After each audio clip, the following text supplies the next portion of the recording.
कि मेरे लोक में जितने भी प्राणी हैं इनमें बलवानों का बल, बुद्धिमानों की बुद्धि मैं ही हूं, यानी मेरे ही कंट्रोल में है। जब चाहे इनको ओपन कर दूं, जब चाहे इनको ऑफ कर दूं, जब चाहे मैं इनको ऑन कर देता हूं। उदाहरण के लिए एक समय आपने महाभारत खूब सुना होगा, महाभारत का युद्ध भी सुना है खूब। महाभारत के युद्ध के दौरान अर्जुन ने अपने धनुष के माध्यम से इतना नरसंहार किया था और सूरवीर कहलाए थे। एक तीर से 100 व्यक्तियों को मार डालते थे। वही गांडीव धनुष सुप्रसिद्ध था उसका। जिस समय श्री कृष्ण अर्थात विष्णु जी श्री कृष्ण रूप में देवकी के गर्भ में जन्मे थे, उसके बाद उन्होंने श्री कृष्ण रूप में जो का लीला की थी, जीवन व्यतीत किया था, अंत समय में उनकी मृत्यु एक शिकारी के विषाक्त तीर से हुई थी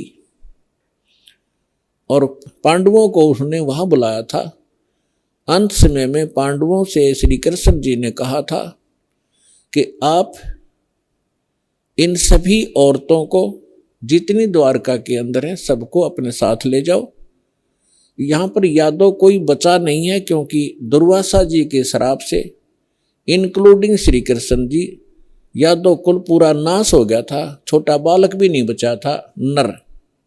नर यादव जो गर्भ में थे, गर्भवती औरतें थी उनके गर्भ में थे। उसके बाद ये वंश पुनः चला है और कहा था कि आप इनको वहां ले जाओ अपने राज्य में। यहां पुरुष रहा नहीं, यहाँ के और लोग इनकी बेइज्जती करेंगे, सताएंगे, आप इनको ले जाना। तो श्री कृष्ण जी के आदेशानुसार अर्जुन सभी गोपियों को, द्वारका की स्त्रियों को साथ लेकर आ रहा था। रास्ते में भीलों ने, जंगली लोगों ने उनको घेर लिया। अर्जुन उनसे लड़ने की तैयारी करने लगा, उसके हाथ से गांडीव धनुष उठा नहीं और खड़ा खड़ा देख रहा, थर थर कांप रहा है योद्धा। भीलों ने उसको पीटा, औरतों के गहने तोड़ दिए, कुछ औरतों को घसीट ले गए। अर्जुन खड़ा खड़ा कांपता रहा। उस समय अर्जुन श्री कृष्ण जी को कोस रहा था, 100 गालियां दे रहा था कि कृष्ण तूने सदा ही हमारे साथ धोखा ही धोखा किया है। जब मुझसे नरसंहार कराना था, युद्ध करवाना था महाभारत का, उस समय मेरे अंदर शक्ति भर दी। एक तीर मारूं था 20 मरे थे। आज वही अर्जुन और वही धनुष, आज मैं इसकी प्रत्यंचा नहीं चढ़ा पा रहा हूं। तो यहां परमात्मा कहते हैं कि जो इस रोग की जड़ है उसका तुम्हें पता ही नहीं। तुम तो श्री कृष्ण को कोस रहे हो। ये काल है जो 21 ब्रह्मांड का स्वामी है। श्री ब्रह्मा, श्री विष्णु, श्री शिव जी के पिता हैं। ये है यहाँ के सारे दुख की मूल।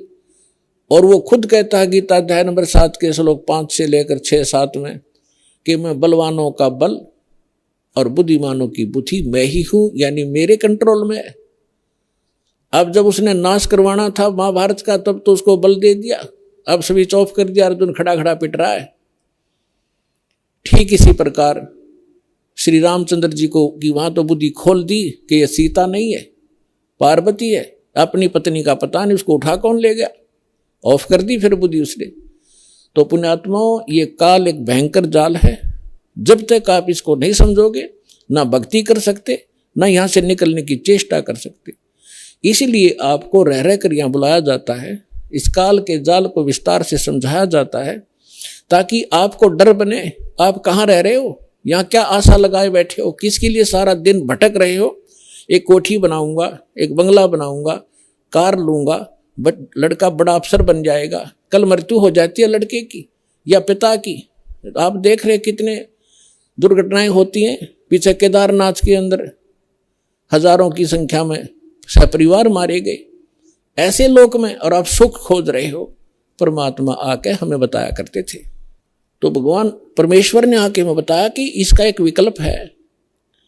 वो स्थान न्यारा है, वो भगवान न्यारा है जो कभी दुख नहीं देता। आप अंगारों में और शीतलता खोज रहे हो, आप काल के लोक में सुख खोज रहे हो। अब प्रसंग पर आते हैं कि ब्रह्मा विष्णु महेश भी सुखी नहीं।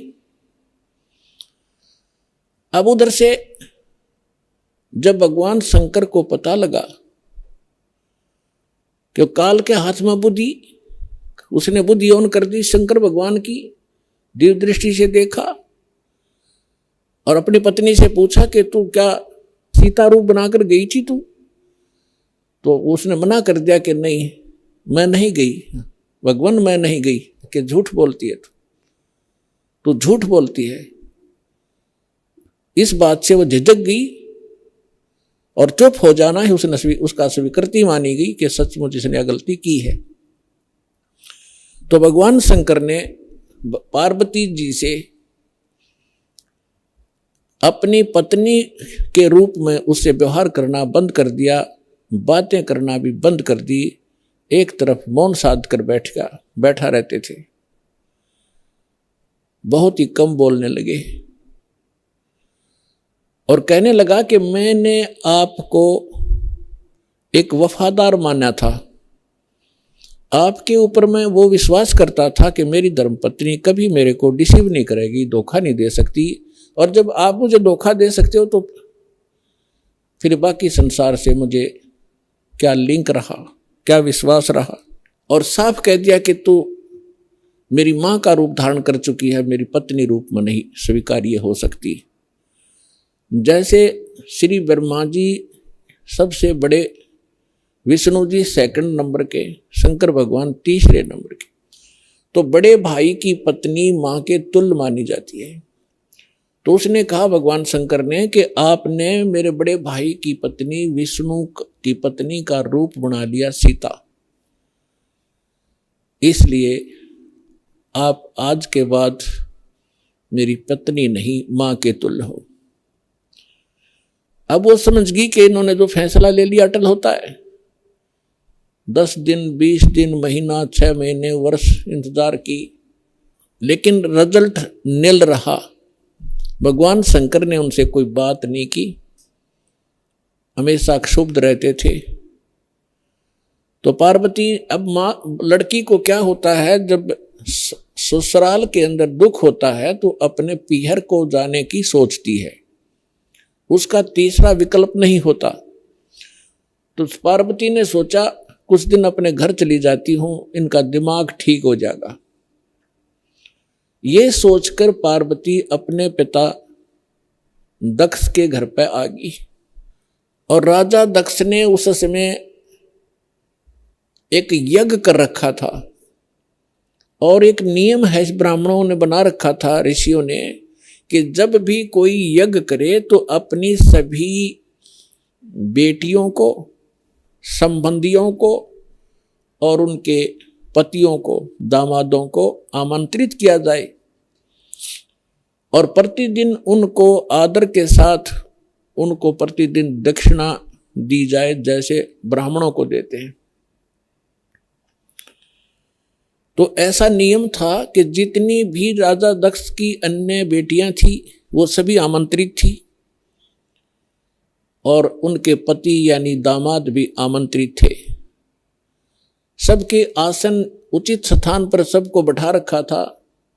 जितने समय तक यज्ञ का और सत्संग का प्रयोजन चलता था, 2-4 घंटे 10 घंटे, तो उस समय सभी अपने अपने आसन पर विराजमान रहते थे।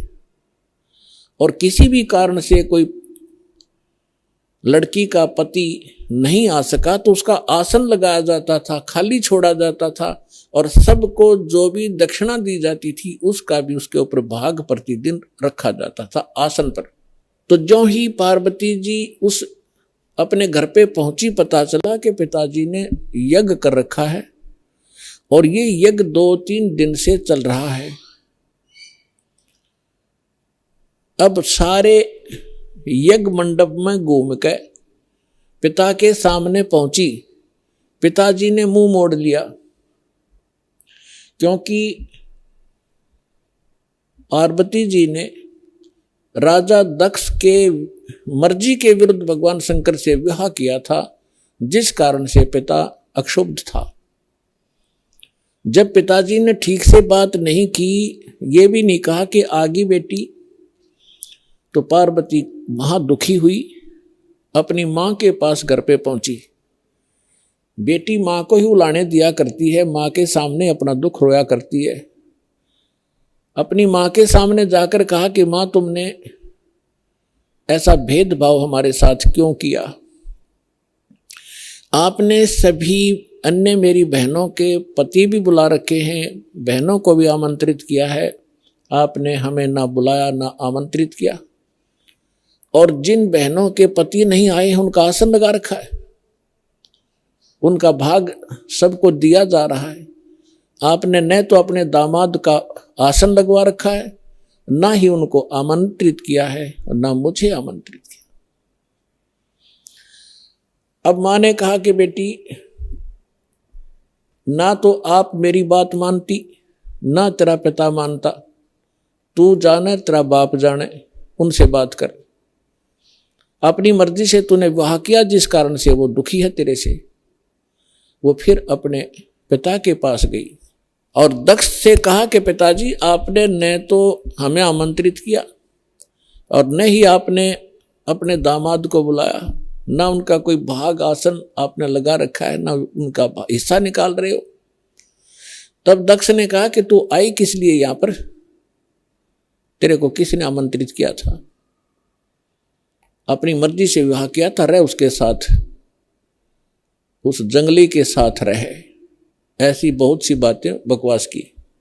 तो पार्वती ने देखा कि भगवान शिव अब मुझे स्वीकार करेगा नहीं, घर में मेरा सत्कार नहीं, तो उसी समय एक हवन कुंड बना रखा था। उसमें अच्छे गेर के 1 क्विंटल लकड़ और गेरे थे, चारों तरफ से डाल रहे थे वह ब्राह्मण ऋषि। घी पूरा बकड़ बड़ा था, पूरी लो लकड़े थी उसमें। तो पार्वती जी यानी दक्ष की बेटी उस हवन कुंड में छलांग लगाएगी, आत्मदाह कर लिया। यज्ञ खंड हुआ, जल्दी से उस लड़की को निकाला गया। तब तक उसका मांस जल चुका था, मर चुकी थी, अस्थि शेष रह गई थी, हार्ड शेष थी। लंबी कथा है, हम जिस उद्देश्य से ये कथा सुना रहे हैं उसी को लेंगे। भगवान शंकर को पता चला, अपने सभी अनुचरों को साथ लेकर वहां पहुंचे। उससे पहले उन्होंने भैरव को भेजा, उसने आकर के वहां, बहुत सी लंबी कहानी है। भगवान विष्णु भी विद्वान थे उस यज्ञ में, भगवान ब्रह्मा जी भी विद्वान थे। जब उनको पता चला कि भगवान शंकर अपनी सेना के साथ आ रहे हैं, तो ब्रह्मा जी तो पहले भाग गए, विष्णु जी भागने लगे। तब शंकर दक्ष ने कहा कि भगवान, मैंने आपकी ही सुरक्षा में ये यज्ञ किया था, आप भी मुझे आपत्ति में छोड़ कर जा रहे हो। तो भगवान विष्णु फिर रुक गए थे, उन्होंने लड़ाई की। लड़ाई में फिर वो काफी परास्त हुए, शतब्द हो गए, फिर भाग गए वह वहां से छोड़कर। ये पुराण में वर्णन है, शिव पुराण में। कहने का भाव ये है कि भगवान शिव ने आकर के राजा दक्ष की गर्दन काट दी। अन्य के कहने से फिर उनको दोबारा जीवित किया गया, जैसे कोई बकरा लाकर उसके मुख पर लगा दिए। प्राण की कथा आपने खूब सुन रखी। हम इस विषय पर आएंगे अपनात्मा। जैसे यहां फिर एक शंका उत्पन्न हो जाएगी आपको कि भगवान शिव ने राजा दक्ष को जीवित कर दिया और बकरे की गर्दन लगा दी, तो भगवान शंकर में भी तो शक्ति है। पुण्यात्माओं, जैसे धर्मदास जी ने एक बार आदरणीय धर्मदास साहिब जी